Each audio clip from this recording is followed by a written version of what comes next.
الحمد لله نحمده ونستعينه ونستغفره ونؤمن به ونتوكل عليه ونعوذ بالله من شرور أنفسنا ومن سيئات أعمالنا من يهده الله فلا مضل له ومن يضلله فلا هادي له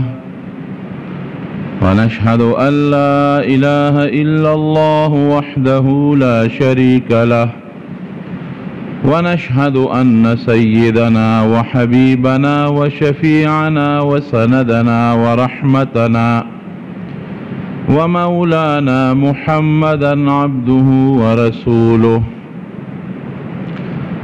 أما بعد فأعوذ بالله من الشيطان الرجيم بسم الله الرحمن الرحيم ألف لام ميم أحسب الناس أن يتركوا أن يقولوا آمنا وهم لا يفتنون. رب العالمین قرآن حکیم کی فرمائی چې یو انسان ایمان راوړو دی مسلمان شو، د ایمان سره سره د ده په بدن، د ده په مال، د ده په اولاد کې د رب العالمین د پاره څه قربانۍ لازمي دي. دی به په دې خپل وجودم د الله د پاره تکلیف تیری، په خپل مال کې به هم د الله حق مني، خپل بچی به هم د الله په حکم د الله تابعدارۍ ته راړی، هله به دې کامیابي.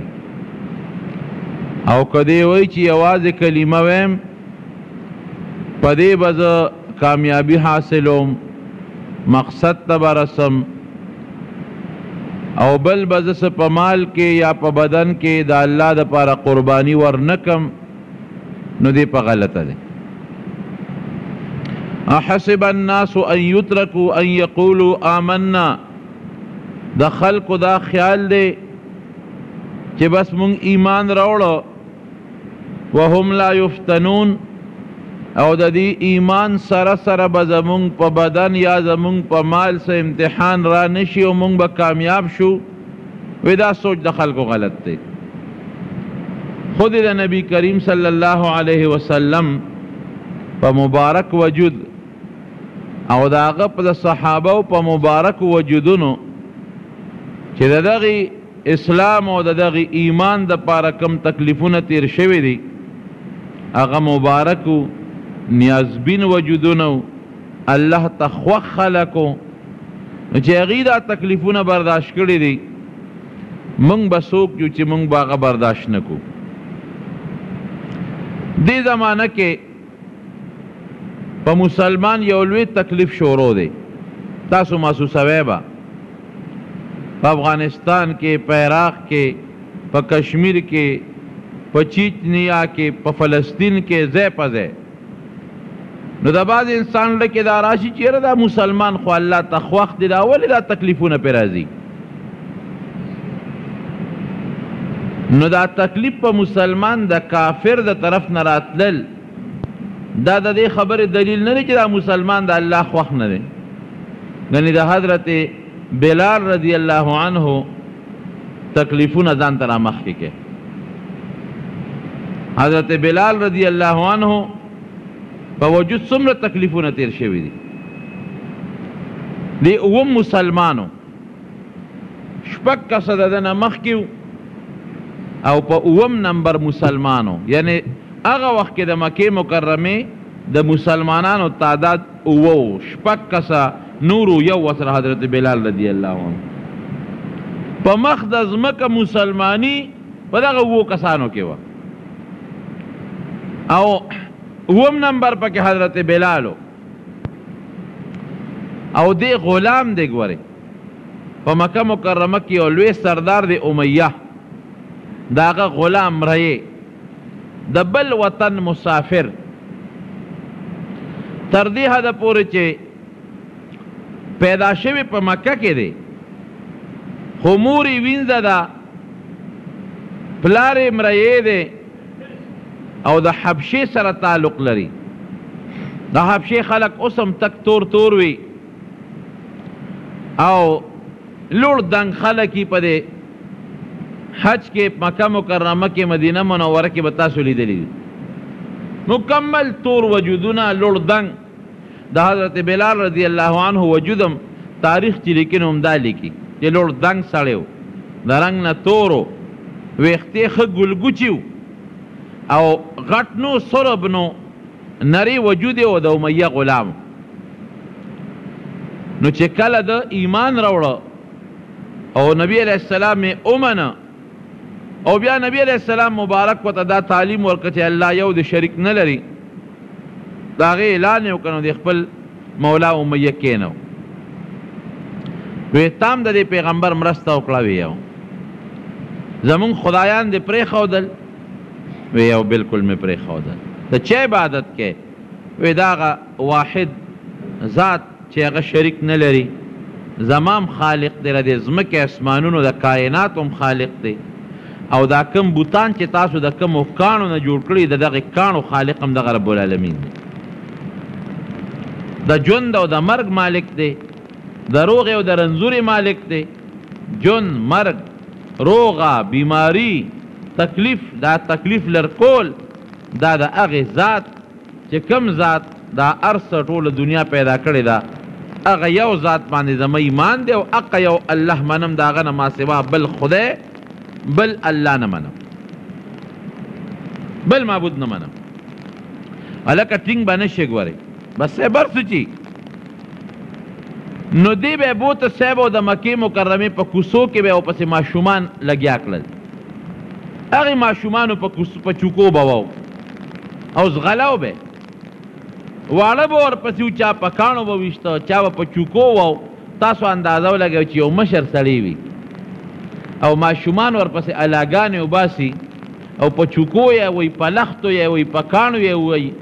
او د مکې په کوڅو کې زغلی د هغه تکلیفونو سره او د والو ټکولو نه علاوه بېعزتي څومره شوه لیکن د دې سره سره چې ده به غزار خوړه په لرګي باندې یا په کاڼي نو ده به دا نه وي چې وایي مړ شومه وینه به ترې بیا دا به نه وي چې وایي مړ شومه ده چې به غزار خوړه او څونه تیز غزار به ده به وي الله احد الله یو دی چې بیا به غزار ورکو ده به بیا آواز کو الله احد الله یو دی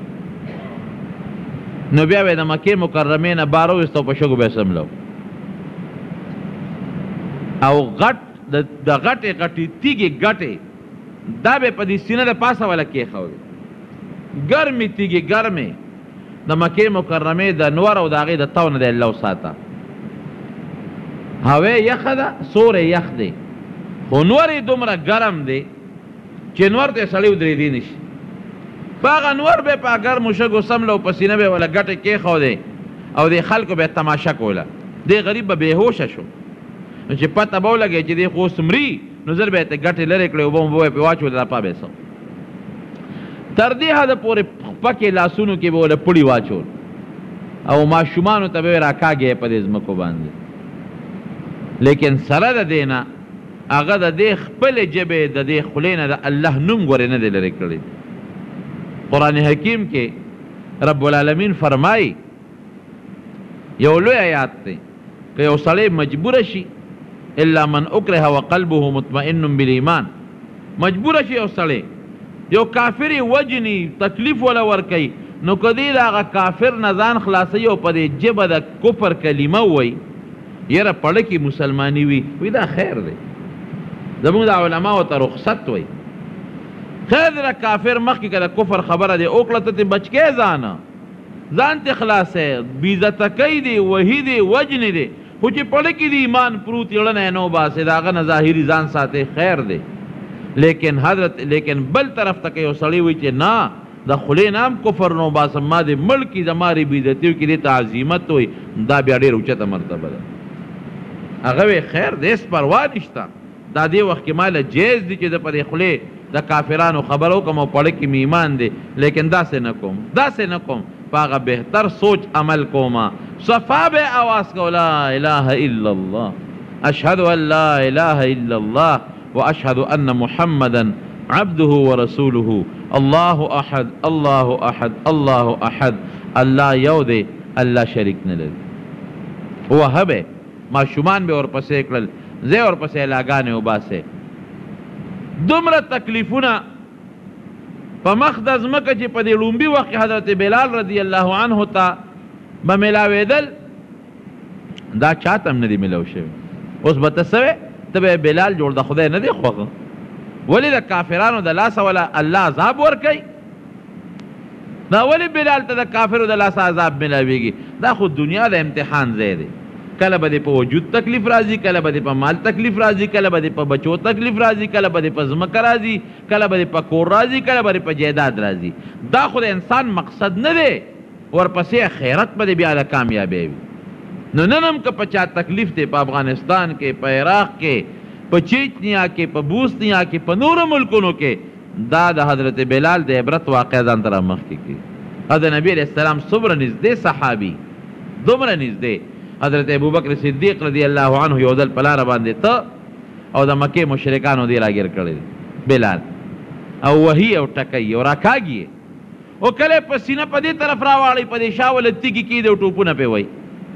کله په دې شا باندې سملی په سینه ولا ګټې کېدی او ټوپونه پې وایي ماشومان ورپسې لاګانې وباسي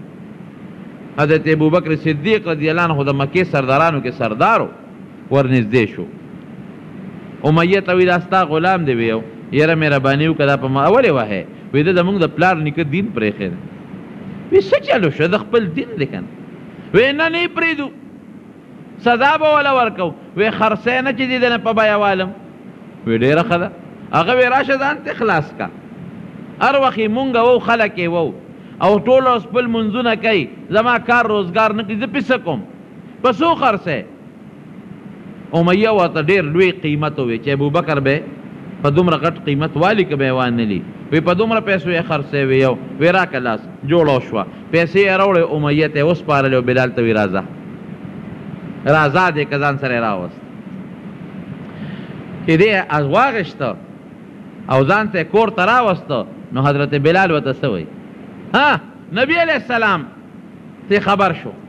ابوبکر څه جلدی وکړی صاحب بلال له عذاب نه خدای بچ ولې ما په بیه واغېشت چې ما باغې شو زما غلام دی اوس خو دې څوک ګوتې ولې یوسي نبی علیه السلام مبارک ورته فرمایي ابوبکر ما ځان سره شریک کا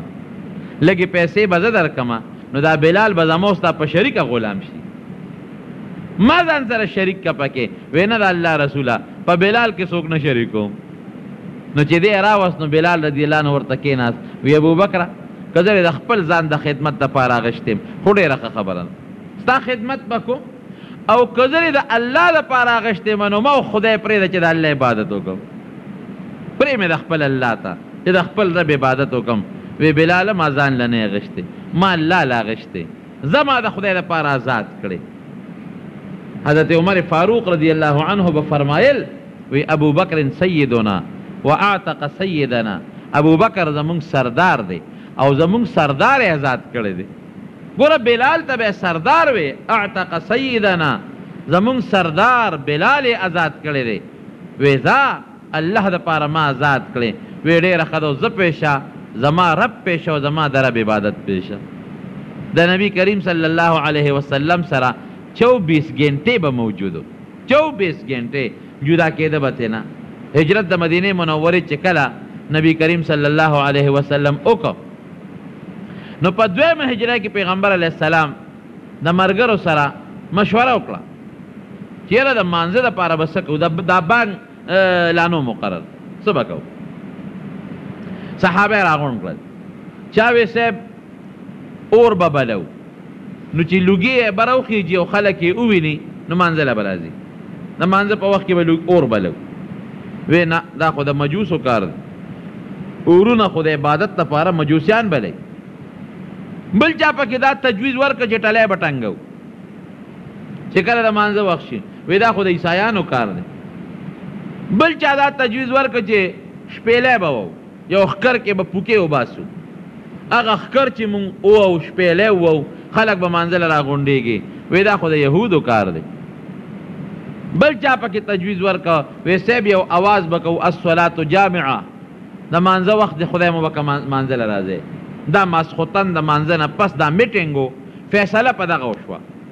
چې بس د مانځه وخت شي یو کس به اواز کوي الصلاة جامعه خدای مو بخوا د مونځ وخت دی مانځله راځئ دا اواز به کېږي لاړل صحابه کرام رخصت شو کورونو ته لاړل چې لاړل د شپې عبدالله ابن زید ابن عبد ربه دا یو صحابي دی د نبی علیہ السلام د خوب ولید وی د مدینه منورې په بازار کې روان یم یو سړي سره ټلی ده هغه ټلی خرڅوي زه ورغلم د الله بنده دا ټلی خرڅی وی هغې وی چې او ته پې څه کې وی مې چې دا به مونږه د مانځه دپاره ټنګو خلک به پرې رابلو اوس خوب یې نه که نه سړی ورته وایي د دې ټلی نه یو ښه شی درته نه ښیم چې خلک پې مانځله بلې وی وښایه دا بانګ یې ورته وښو الله اکبر الله اکبر الله اکبر الله اکبر اشهد ان لا اله الا الله اشهد ان لا اله الا الله الله اکبر الله ډېر لوی دی الله سره هیڅوک برابر نه دي زه ګوی ورکوم د دې خبرې چې الله سره شریک نشته اشهد ان محمد رسول الله د دې خبرې ګوی ورکوم چې محمد صلی الله علیه وسلم د الله برګزیده پیغمبر دی او زمونږ د هدایت لپاره الله را لېږلی دی حی علی الصلاة ای خلکه مانځله راشي حی علی الصلاة ای خلکه مانځله راشي حی علی الفلاح ای خلکه کامیابی له راشئ د کامیابی عبادت له راشئ د کامیابی ځای له راشئ بیا وایي الله اکبر الله اکبر الله ډېر لوی دی الله ډېر لوی دی لا اله الا الله د عبادت لایق ما سوا د رب العالمین نه بل څوک نشته دا بانګ یې ورته وښو او اقامت یې ورته وښو ویل اول به داسې ووایې او چې بیا کله مانځه ته ودرېږې نو بیا به د اقامت ووایې قد قامت الصلاه به پکې ووایې چې خدای مو بخه مونځ قایم شو مونځ ته جمع ودرېده راځئ دی چې د خوب نه راویښ شو په منډه راغی نبي کریم دا اصلي خوب سړی د پېشمني وخت کې نیسي عموما ویني راغی نبی علیہ السلام له وی د الله رسوله ما خو بېګا داسې خوب ولید یو سړي ټلی خرڅوله بازار کې مې چې دا خرڅی نه وی ولې نه څه پکې مې چې په دې مانځله خلک بلو وی ښه شی راته ښیم مې چې وښایه وی دا بانګ یې راته وښو نبی علیہ السلام مو به څنګه بانګ ورته یې واورم چې وویره وی انها لرؤیا حق ان شاء الله دا رښتونی خوب دی رښتونی خوب پیغمبر علیہ السلام چې معراج ته تللی و دا بانګ یې اورېدلی و خو دا ورته پته نه وه چې څه دپاره دا بانګ دی هلته یې د فرشتې نه بانګ واورېد پته ونه لګېده چې دا بانګ څه دپاره دی نو چې ده ورته خوب بیان کړه چې ما ته خو هغه فرشتې ووې چې په دا بانګ داسې وایه نو ورته پته ولګېده او ما ته خو چې معراج کې هغه فرشتې کوم شی ورولی و خو دې دپاره دی بس وي دا رښتونی خوب دی ښه اوس هغه صحابي ته وایي عبدالله ابن زید ته حضور پاک مبارک داسې ورته نه وایي چې پاسه اوس خلک شا بانګ وایي د مانځه وخت دی وایي داسې کار وکړه قم مع بلال فالقي علیه ما رأیت تا چې کوم خوب ولیده بلال سره ودرېږه دا ورته وایه تا لیدلې دا ورته وایه فانه اندا صوتا منک دې ستانه په اواز کې اوچت دی او بل روایت کې راځي احسن ښکلی اواز یې رستانه اواز یې هم ښشته دی او اواز یې اوچت دی تا چې کوم خوب ولیده ته یو ټکې وایي چې دی هغسې وایي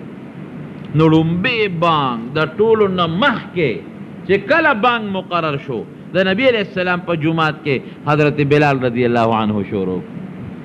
ګوره د هغې سختو بدل الله ورکړو که ورې نه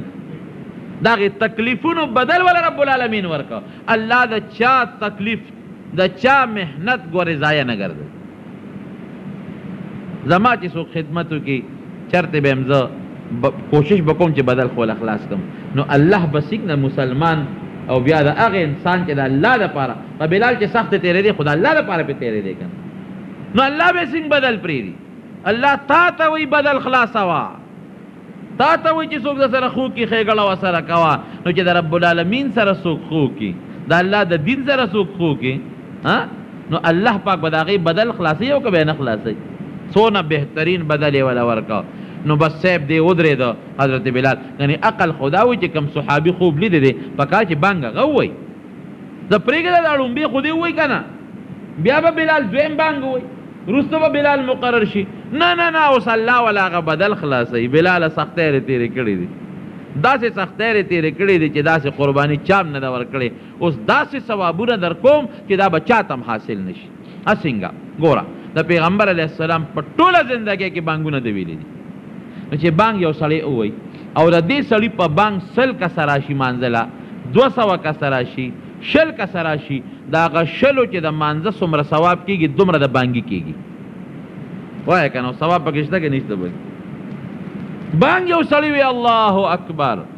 د ده بانګ 1000 کسو واورېده او 1000 کسان مانځله رالل د هغه 1000 کسانو د راتلو چې څومره ثواب کېږي د هغوی به نه کمیږي د هغوی برابر ثواب به د بانګ والا کېږي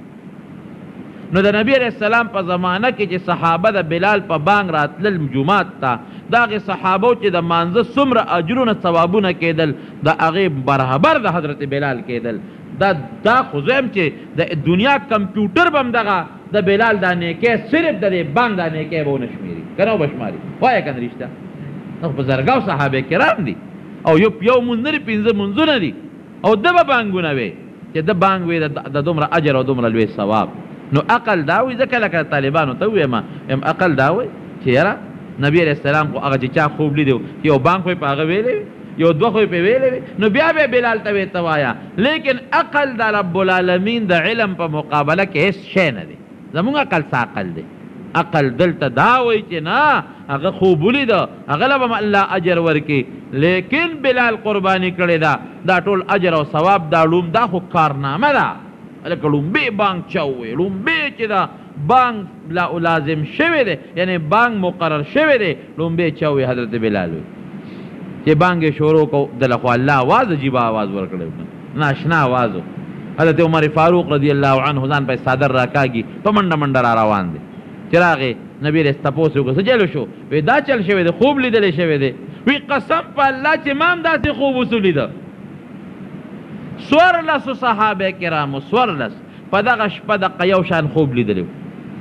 دا بانګ 14 صحابو ته په خوب کې رب العالمین ښودلی